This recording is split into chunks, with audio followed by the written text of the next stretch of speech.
Good afternoon. I know it's a little bit after 1 and I'm normally, on around 1 for the Friday freebie training. So today I thought I didn't want to sit down. So here we are. Today I thought we would talk about automatic thoughts and how they stop us from actually achieving our goals and the things we want to achieve. So what basically happens, my nose has decided to itch, so that's a good start. What generally happens is things happen and our automatic programming kicks in. The things that we have been brought up with, our past experiences, the way we've experienced our life kicks in first before we even process what's happened in our lives. And those automatic thoughts have the capacity to make us step back and go, maybe I shouldn't do that, because our subconscious wants to keep us safe. Our brain wants to keep us safe. And when we set a giant scary goal, sometimes our brain gets in there and goes, that won't be safe for you, so you can't do it. But what we really want to do is shift those automatic negative thoughts. Those thoughts happen in an instant when we're hit with a situation we aren't expecting, or it's the thought that naturally occurs when we don't live up to the expectations of ourselves or those closest to us, and they snap us right back to where we started. So maybe the easy example for automatic thoughts would be a diet, especially at this time of year when a lot of people... I don't need to know. Did you just say you're just going to the loo? Yeah. No, what did you say? Oh, the Thermomix is going to... Okay, it's because the cleaning cycle's finished. Isn't that fun? Kids. Kids and school holidays. If you're jumping on, please do say hi. It is nicer for me to speak to someone rather than myself. So maybe you're trying a new diet, but within the first couple of days you slip and you make a choice that maybe isn't ideal. Yes. Dude, school holidays. School holidays, what can I say? Mums that work, right? Mums that work from home, mums that build their dream business while they're at home with the kids. This is what it looks like sometimes. So you're on a new diet, you have a slip up, you eat something that isn't recommended on the diet plan. Maybe you're trying keto for the first time and then you go and eat something that isn't on the keto plan. And you go and eat some grains. You go and eat some grains and you eat some bread because bread's delicious and you just had to have some because it was fresh baked and it smelled amazing, and you went, it's okay. That's okay. It's just one thing. Now, honestly, it is just one thing. But what is the initial thought? And what about when running with that theme, you've been hitting all your movement targets, you've been eating well, but then you step on the scales and nothing has changed? What are the thoughts then? What are your feelings? Because remember, thoughts create the feelings and feelings create the reality that you want to make, right? So when we're faced with situations like this, our automatic thoughts kick in before we can naturally control them. So reality is, one slip in a diet is not going to ruin anything. It's one thing, right? If you're trying to build a business, but on one day you don't actually achieve everything on your to-do list, not the biggest problem ever, just saying.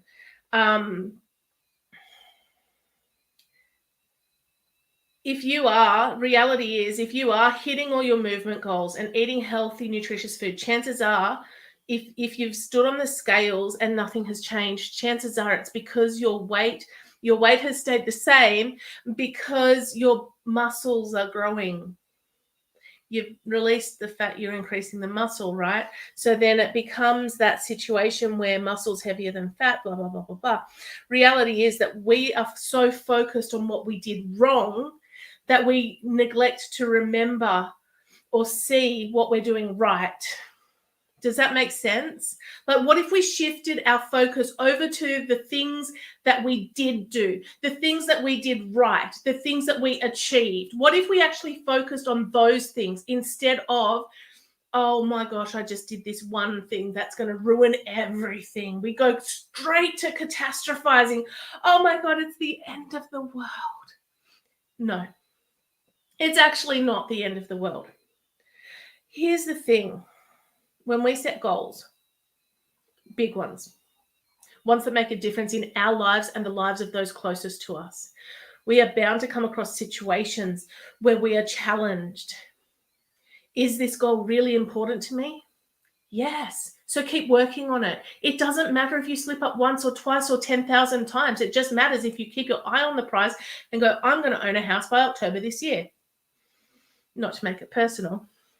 A lot of the time, the problem is that the reason we have set the goal maybe isn't for us, but it's for someone else. I swallowed some saliva the wrong way. It's great, right?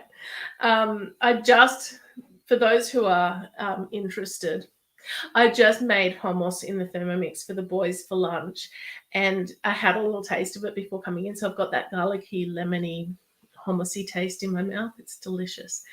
A lot of the time, the problem is that the reason we have set the goal isn't for us. It's for someone else. Maybe we want to look good because we want a new partner. Maybe we want to look good and feel good because we want someone to notice us. Maybe it's because maybe we want to buy a house to make it easier for the family. Now, those are all very, very valid reasons. And in a roundabout way, it is really for you. But you really need to hone in deeper on what it would mean to you to be lighter, healthier, fitter, all of those things, right? What would it mean to you? Not what it would be good for your partner for. I actually wrote some goals down recently. I did a 90-day plan. That's not them.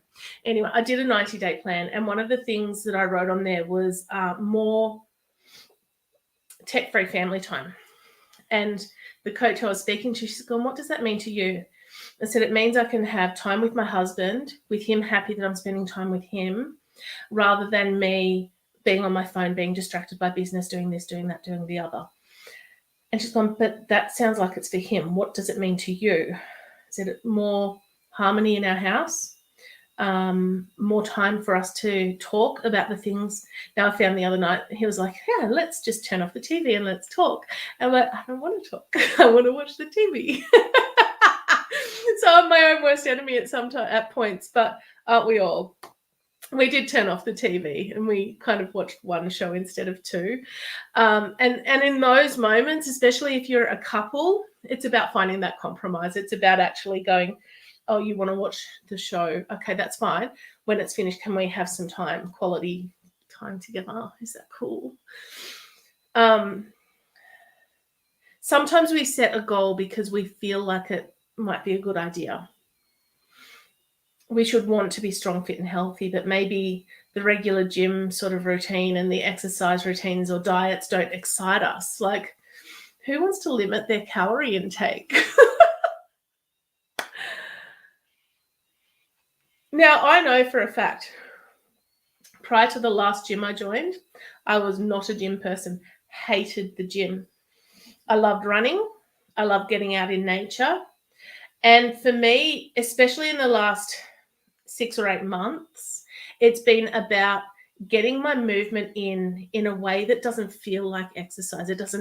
It's not labeled as, oh, I've got to go for a walk because I need the exercise. No, I do better if I go, okay, I want to go to the cave and see the waterfall, or I want to go walk through nature and see the wild birds and count the butterflies and spend some time with my family and all of those things. You need to find something that works for you. You need to find something outside the square maybe that doesn't make you feel, oh, it's just exercise, right? We need to find those things that get us excited and makes you feel fabulous when you're doing it. You know, we bought a kayak for my husband for his birthday, which is today. And for him, for me, it was ease of setup. Pull it off the car, put it in the water. That for me was a big plus. But for him, it means he can take that kayak out on the water. He can say, hey, honey, I just want to go out on the water this morning. Is that cool? And we're like, go for it. But what it is also is that upper body workout of kayaking, but you're on the river. We went out on Tuesday. And just going out on the water and looking at the trees and looking in the water and seeing something swimming under the water. And, it's just that sort of movement makes me happy. That sort of thing where I can be grounded and I can be happy and all of those things, that makes a huge difference for me. So sometimes when our reason for setting a goal is something we feel on the inside, something that excites us and lights us up, something that makes us want to get out of bed in the morning, we're more likely to stick at it. We're more likely to go, you know what? I'm ready. I am so ready for the next step. I'm ready to get out of bed. I'm ready to do this thing. I want to go out on the river and kayak. I want to go in the kitchen and cook something fabulously healthy and delicious. It doesn't matter in those moments with that goal. It doesn't matter how many times those automatic thoughts come in. We don't give up. So what is it that you want to do with your life that will help you get past those automatic thoughts, that will help you move on? Now, what is an automatic thought? I've told you already, it's one of those things that comes in, like you do something, then you go, oh, I never get through this thing, or I always break the diet, I'm just not good enough. And it comes back to your core beliefs. It comes back to not necessarily how you were brought up, but how you felt about yourself as you were growing up, how you responded to the stimuli of everyone around you, what they thought of you potentially. If you really want to kick the negative automatic thoughts, you need to shift your perspective from the old recording that is playing in your head. You need to begin working on your mindset. And it isn't easy. This is not a walk in the park. You actually need to be committed to changing the thoughts. And the second they kick in, you sit there and go, what was I thinking about just before that kicked in? Now, why has that thing made this negative thought come in? But once you get the hang of it, it's amazing.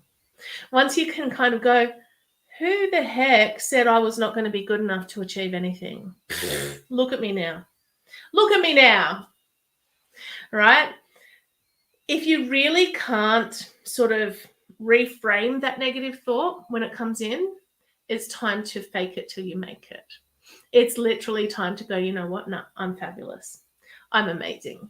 And every morning when you get up, you look in the mirror and you go, I am awesome. I have the best eyes. I have a great sense of humor. You get out of bed and you lift yourself up, because once you start to believe those things, you feel a little bit like an idiot when you first start.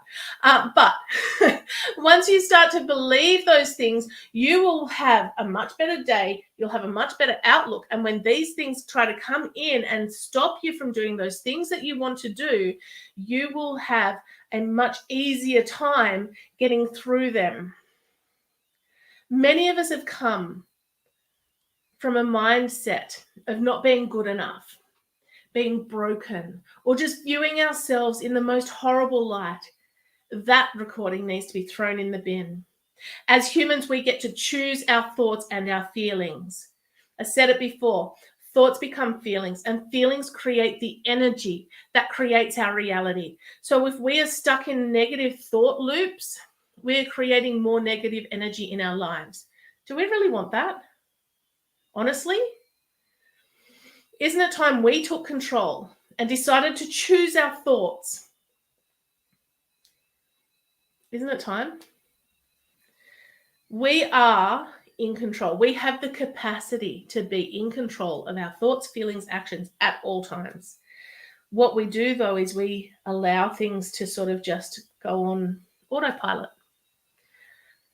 Our mind is the control panel of our entire system. Every change that you want to make needs to start here first. So what can we do?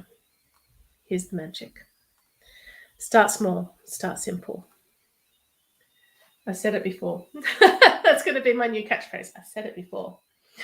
Every morning before you even get out of bed, think of one thing that you can be grateful for. If you can't think of anything, go with, I'm so grateful I woke up today. Repeat this at night before you go to sleep and grow this in number. So I like 3 or 5 things that you can be grateful for. It's just, I like 3 in general, because especially when you're just starting, like we can sit at the dinner table and go around the table and talk about things that we enjoyed, days that we had that were really good, or things we were grateful for. My son started it the other night. It was awesome. Every morning when you get up, find a mirror and look at yourself. Now, we are masters as humans of not looking at ourselves, not seeing what other people see. We see what we have been conditioned to see. We look at ourselves and go, oof, I'm not as slim as I used to be. Yes, I don't really like that part of me. I don't look in the mirror because, I don't like what I see. I look really old. Well, that's going to happen when you start the aging process. It starts when you're born and ends when you pass. You can't actually get away from that. But what you can do is look in the mirror and go, you know what? Yeah, I have a few more wrinkles than I used to have. Yeah, there's a few extra cuddly layers. But I love my eyes. I love my smile. My smile lights up my whole face. Look at that thing. And then you might go to, if you can't do looks, I love my hair. I love my hair. I talked about getting it cut the other day. Just cut about this much off. No, Mummy, you can't cut your hair. It doesn't have to be anything big. And maybe it won't start with looks for you. Maybe it's going to start with, you know what? I love my sense of humor. I love being able to make my kids and my husband laugh, because they're the people I see most. Maybe you need to start, loving your personality first. Loving your heart. Loving that you're a giving, honest, authentic human being. Maybe start there. And then start looking at yourself and look at, I don't like my nose so much because it's quite long and pointy. It's all right. I've grown attached to it over the years. Number 3 is set goals. Set some goals. Don't just set and forget, though. Set your goals, create a plan, and make them happen. And talk about them with people. Accountability is really good to help you move your life forward. It's really important for you to actually focus on the things you want to achieve rather than the pile of circumstances you're in right now. Number 4. There's only one more after this. I've only got 5. Focus on the positives. Now, this is really hard to do sometimes because we're so conditioned to look for the negative. When we're hit with a situation where we have slipped and not lived up to our own expectations or the expectations of those around us, we are our own worst critic. It's time to put the inner critic in the bin. Love yourself. Acknowledge that maybe you made a choice that wasn't the right one. It was less than productive. Turn it around, though, and look at the good things you have accomplished. Don't just focus on that one bad thing. Today I made hummus for the kids. We painted. Today I didn't get much work done, but I had some quality time with my boys. They are happy. They are fed. They're healthy. And it was time where I got to just be tech-free for a little while. Didn't even play my games on my phone. Amazing, right? Look at the things you have accomplished. Look at the good choices you have made. Focus there. Turn your back on the negative. Acknowledgement is really important, but focus is also equally important, because when you focus on something, focus goes where energy flows, where focus goes. Number 5. I like the way I nearly thought that through on my hands. Write things down. Really important. Write down when you've achieved something. You can write down the date. When I do journal, I write the date of the day that I'm writing it. When I journal, I don't write about the not so positive stuff that's going on in my life. I tend to focus on the way I want my life to be. I choose to focus on my goals and how will I feel once I've achieved those.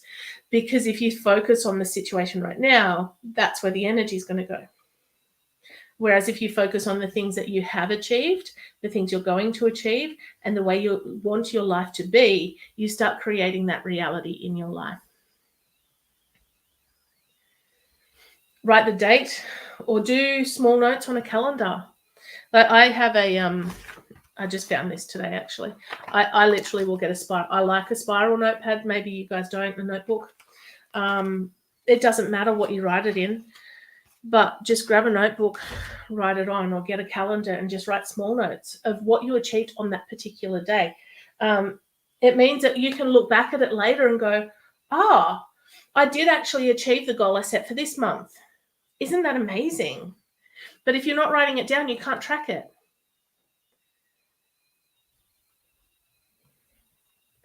As humans, we are our own worst critic, and we take on the words of others. We take on other people's energy really, really easily. It's important for you to build a wall of protection around yourself. I call it bubbles of protection. I put myself and my children in them every day. The lens through which we view our lives and our experience was created through the course of our lives, whether through our own choices or through our upbringing and the choices others made for us. We can take control. We can change that recording in our brain. We just need to choose to.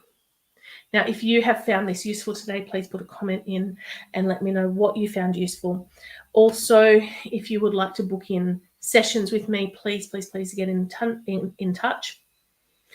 Contact and touch. Please get in contact. I have anytime entry into the Breakthrough program. I have the 4-week Confident, Creative and Capable program. I have personalized programs that I can run with you. You just need to have a chat with me. Free for the chat, less free for the program. Other than that, love yourself just a little bit more. Go out and do something that makes you feel fabulous. See you later, guys.